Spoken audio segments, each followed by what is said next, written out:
Sometimes it feels like the sun will never rise, like the birds will never sing again. Believe in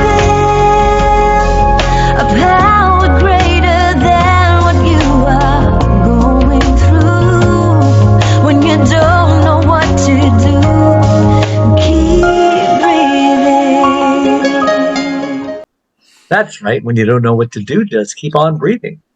From the City of Angels in Los Angeles, welcome to all my listeners out there in Radio Land. I'm Dave, the Caregiver's Caregiver, at caregiverdave.com, along with my lovely co-host, best-selling author and former mayor of Grover Beach in Central California, and also coming to you live and on demand 24/7 on numerous syndicated radio podcast networks on 30 global audio and video platforms, including Spotify, iHeartRadio, iTunes, YouTube, Spreaker, SoundCloud, Vimeo, Stitcher, and a whole bunch more.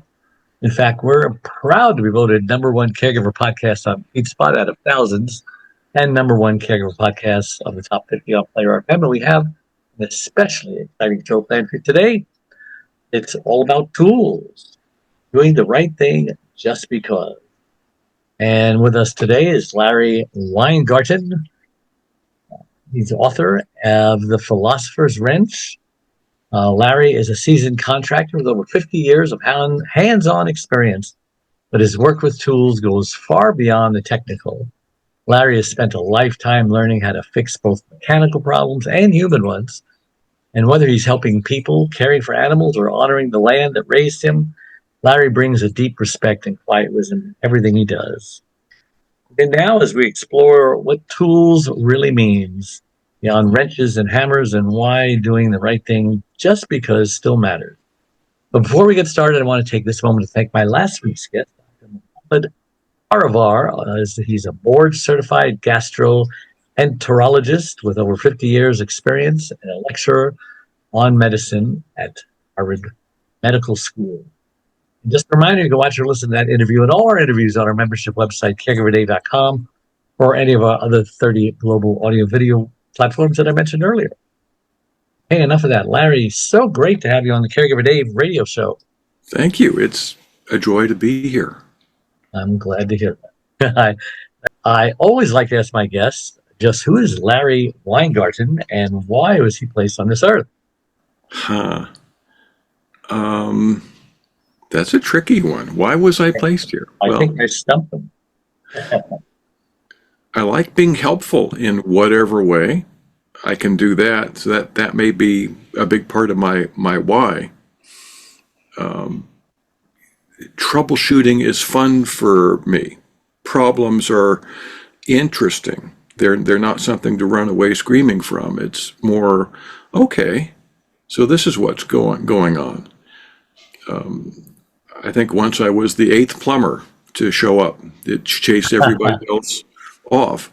But, one time there was there are 2 pipes going down into the top of a water heater, and no one could figure out why they couldn't get hot water.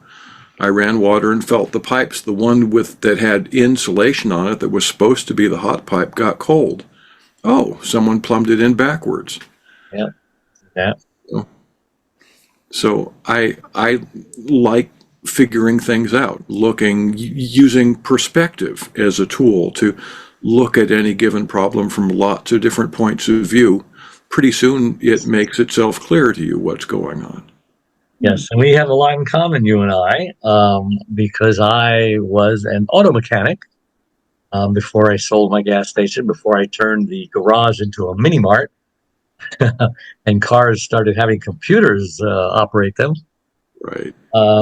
We work with our hands, and I call it a curse, being able to fix things, because sometimes, I know just enough to be dangerous, and that means I'm a plumber too.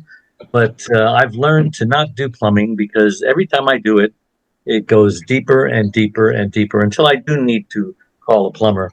So that's what I've learned about plumbing. And I know enough about electrical to be dangerous. In fact, I know a little of everything. Jack of all trades, master of none. I think that's how it goes. But anyway, getting back to you, I respect plumbers a lot because those are the hardest things to and I'm sure you've looked at jobs and said, I'm not touching this one. Well, Sorry. I like knowing a little, like you, I like knowing a little bit about a whole lot of things. So I do. I've had years to do that. And But I you seem like the to have challenge. had, You've never seen a job that you said, I'm not touching that, right? if the owner was being weird in some way, No, I just have, the job itself. Yeah, I know. There's a lot of yeah, weird no, owners out the, there. the job, fine. But like if Challenge. an owner wants me to put plywood over rotten stairs, I'm leaving.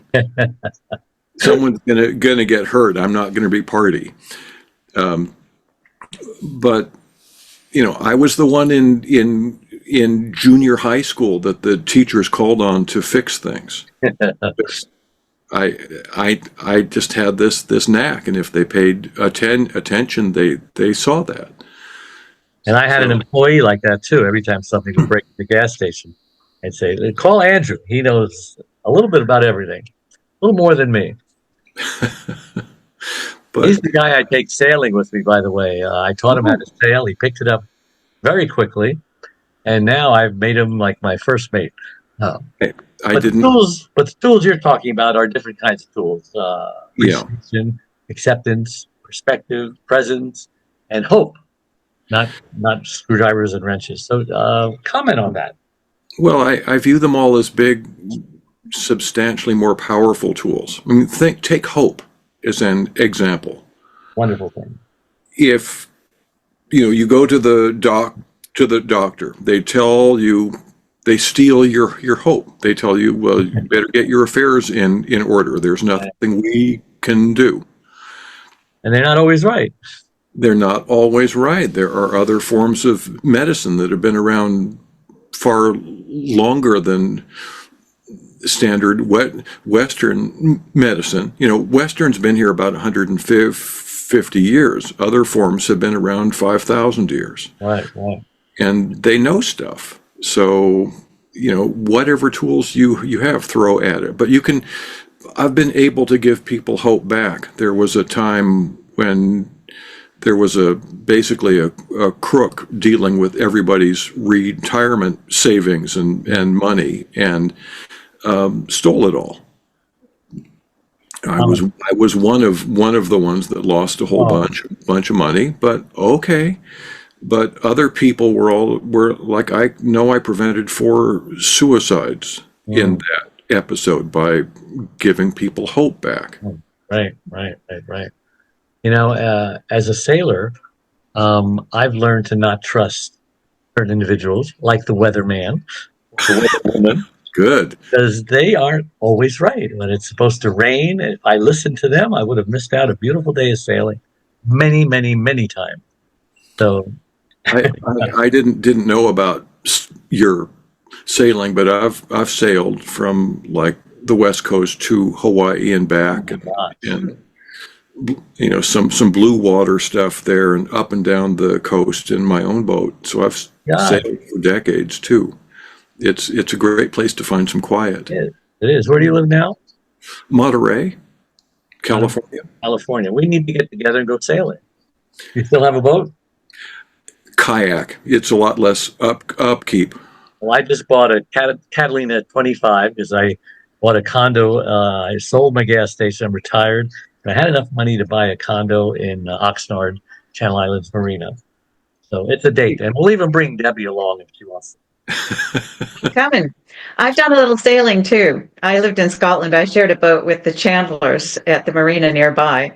But I go along for the ride and I'll do what you tell me to do. That's all I know how to do, except I can windsurf. That's all the crew needs to do. You got another question for our guest, Debbie? Well, yeah, I'm curious about the book. So here we have a contractor, a plumber, and he writes a book about other important tools. What inspired you to move from contracting to writing? I've been thinking about this, and there's a little bit of stepping outside of one's comfort zone. I can deal with physical things, corrosion and heat transfer and things like that. That's easy stuff. But you see other problems going on. See other things people need help with, even if they don't know they need the help. That's where it gets tricky. But If you can be helpful in bigger, more important ways than just making someone's water heater last, why not? So I try to notice what really is going on, and have ears wide open and see if people will share. See if I can be You always allowed. tell a lot about a guy by what's on his bulletin board. I see your bulletin board back there, but I Yeah. can't make out what's on your bulletin board and what do you use it for? Well, I like tools.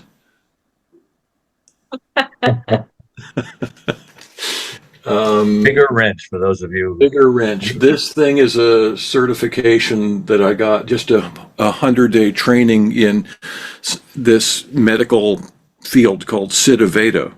It's a branch of Ayurveda, that ancient Indian medicine I had talked about earlier. Just having a deeper understanding of how that works, it allows me to be of more use. Well, and a sailor who's sailing from LA to Hawaii needs to know how to fix things when they break. So It's true. You better know how to if I ever time go out. sailing, I want you to go with me. Let's make sure there are plenty of tools on that boat.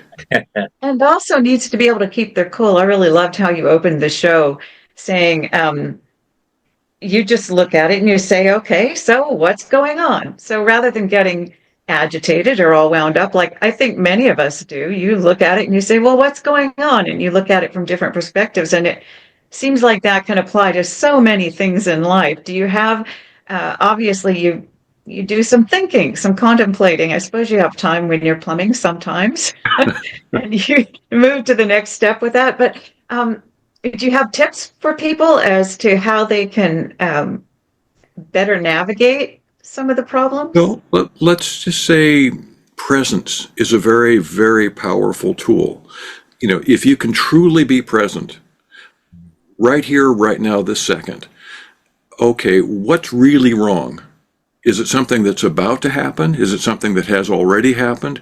Where's the fear coming from? Are you really, being attacked by saber-toothed tigers this second? Or is that's sort of a genetic thing humans carry? But, or where's the fear really coming from? Is it a projection? If we can be present, the fear subsides. So that's a sort of a first blush on trying to add to answer. Say a little more about the projection. That's something I see a lot, and but a lot of people don't really understand it. Can you talk a little bit more about projection? Well, we come from someplace. We have, each of us, our own set of things we've lived through. And maybe we've got scars from that, or it's shaped us in some way. Okay, so our take on the world is different than anybody else's. And we really are genetically programmed to see what might go wrong. That's how we survive so well as a species. So I try to meddle and say, okay, well, what could go right? Yeah. Opposite of Murphy's Law. I have a cat. Larry's Law. I have a cat. He's sitting on the chair right next to me, and when he wants my attention, he zigzags in front of me as I'm walking. And I've never stepped on him. He knows things are going to go right. He's going to get my attention. He's always right. So he's looking at what could go right.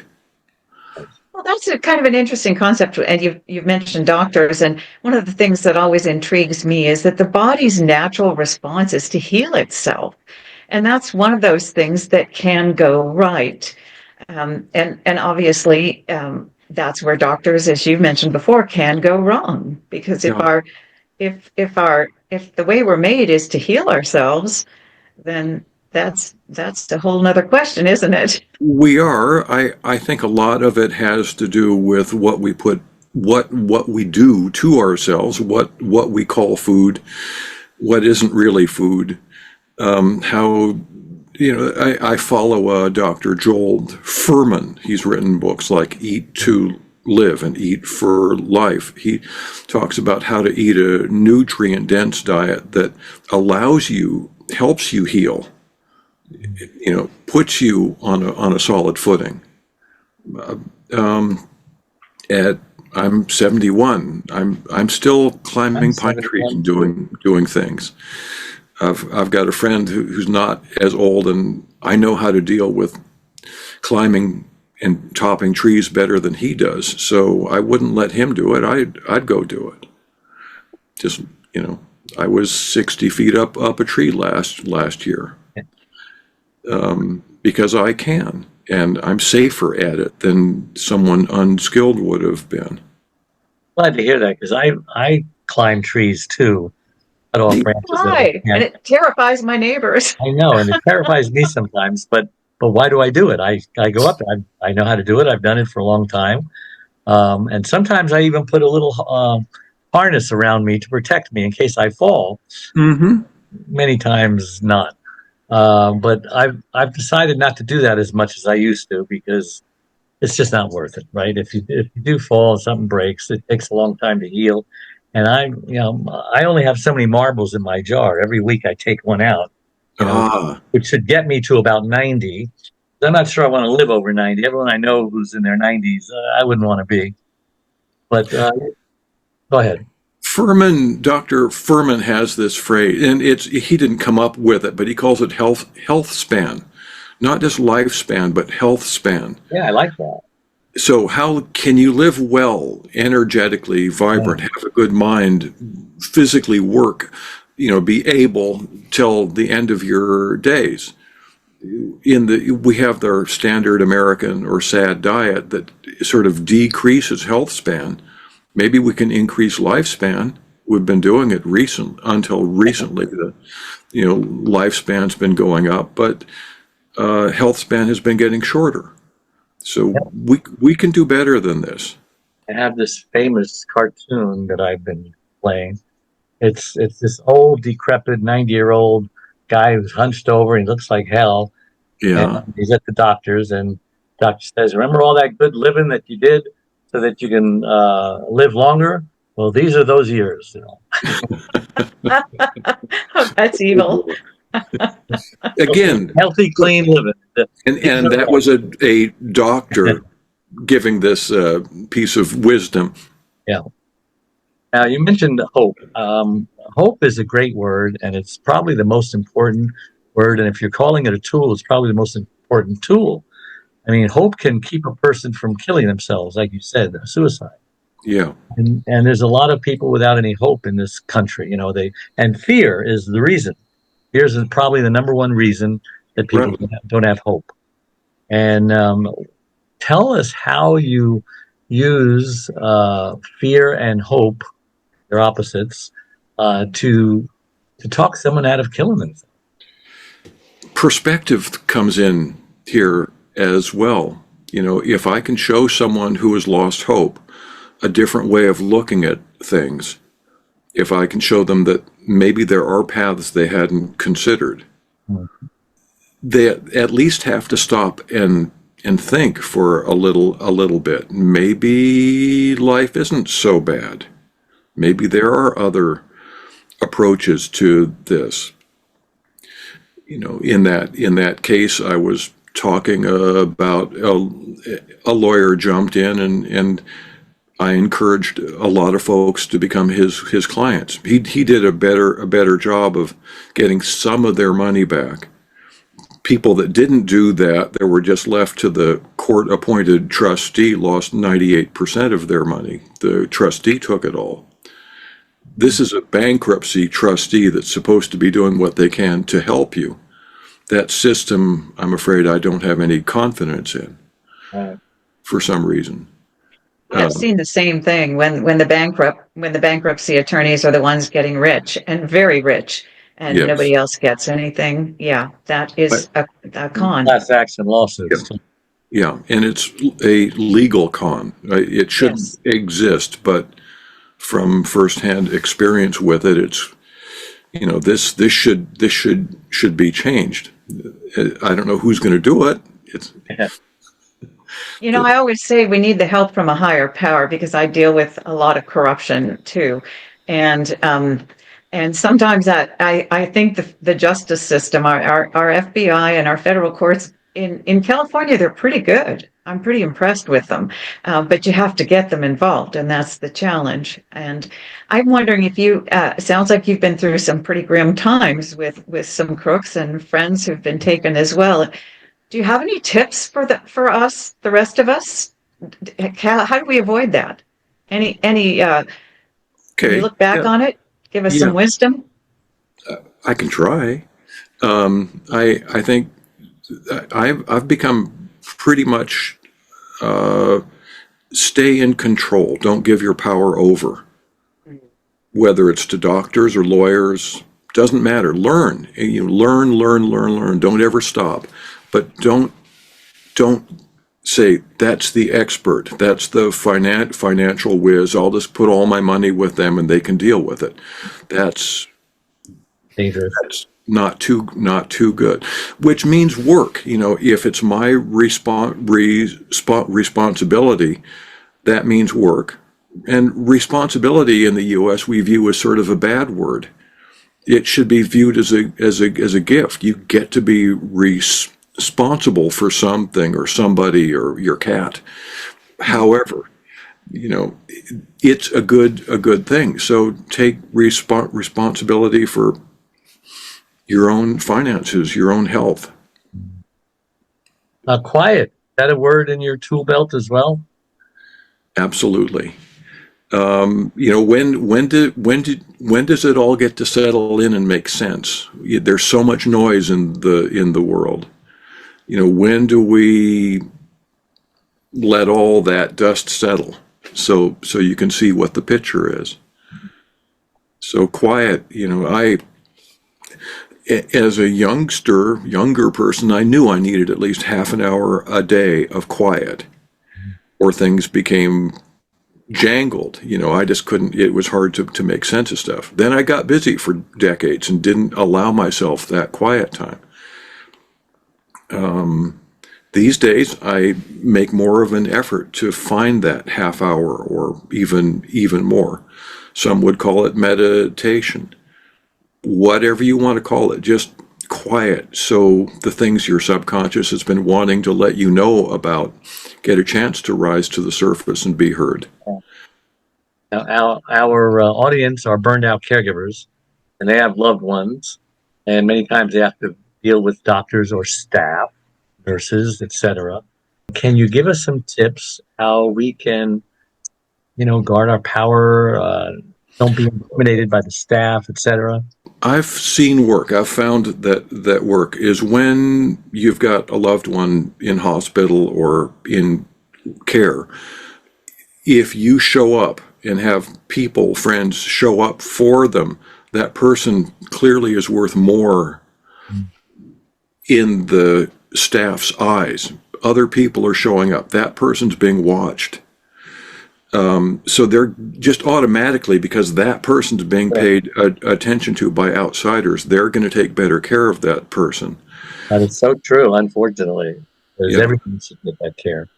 Another thing is anybody really must have an advocate, someone that goes out of their way and questions every single thing any doctor says and asks why and meets with them, lets them know their decisions, their thoughts are being paid very close attention to, and doing your own research to say, okay, well, what other choices might work? Why aren't you giving this person hyperbaric oxygen? We know it'll help. Just things like that. If you come up with challenges to their authority that way, and it's not just to challenge them, but it's to let them know this is being watched, and we want to do a good job here. Yeah. Years ago, my wife had a stroke, and a doctor pulled me aside and said, "You should just let her die.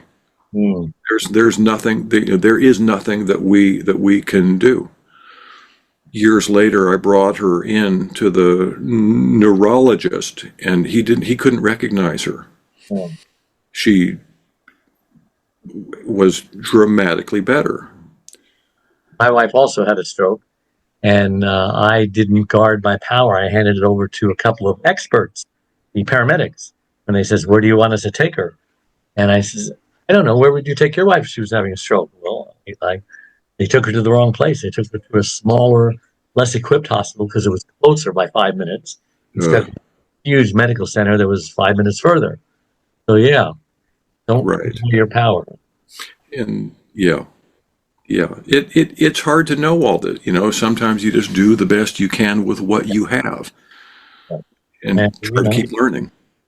and we can't cry over spilled milk. Mistakes been made. Nothing happens by accident.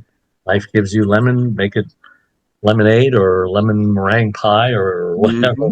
Mm-hmm. But we're running out of time. So anything else that you would like to discuss that we haven't already for burned out caregivers? A powerful tool that I found is to consciously look for what's right with the world, so that you have balance. Consciously every minute, and like set an odd number, like 5 times in the next hour, I'm going to notice something good. Set something like that, and then you pretty soon, it doesn't take but a few days to get into the habit of seeing those 5 things in 1 minute, and that really counterbalances all the bad stuff that's going on. It's not such an evil world that we live in. So true. And it's especially true now politically. I mean, we have a guy in the White House now, love him or hate him. He's doing a lot of great things that nobody else would do or could do. And even his opposition, they will not give him credit for those great things. They will criticize everything. Yeah. Love them or leave them. Everyone has some good in them, and we should acknowledge that. Otherwise, you lose your credibility. Right. I guess another way of looking at things, even if you hate that what they're doing on that coast, everyone has their own sphere of influence, things that you can make happen around you, people and animals around you that you can help. So just making your own corner of the world better, one piece of birdseed at a time, if that's what it is, fine. Well, I can't believe how fast our time has gone today. How can listeners reach you or get your book? Book is on Amazon. Mm-hmm. The Philosopher's Wrench. And by the way, I'm finishing up a second book, Philosopher's Wrench Book 2. Wow. I have a website, larryweingarten.com, and there's a connect button there. So that would be a fairly simple way to get in touch. And your last name, Weingarten. You got it. Yes. Not garden like a garden that you grow things in. Not that kind. Garten. Yeah. All right. Well, remember, all our live shows become recorded video and podcasts in all your favorite platforms. My best-selling book, It's Your Life Too, How to Survive and Thrive as a Caregiver, is available wherever books are sold. Also on caregiverdave.com. And you can also schedule a free 30-minute initial coaching, whatever you're struggling with. You can also join me on Facebook, 34,000 people, Caregiver Dave.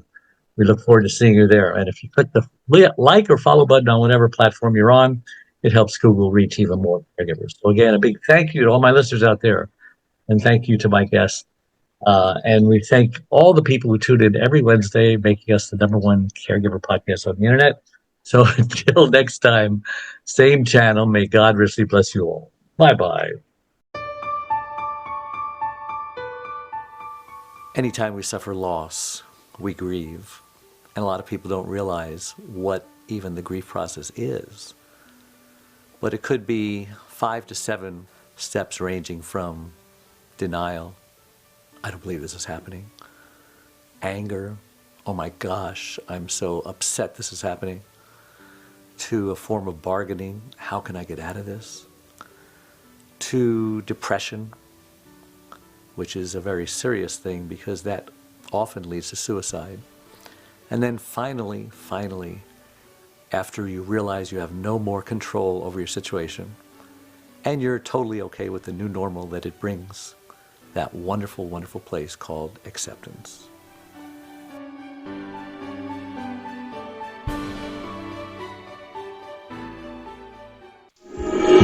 Sometimes it feels like the sun will never rise, like the birds will never sing.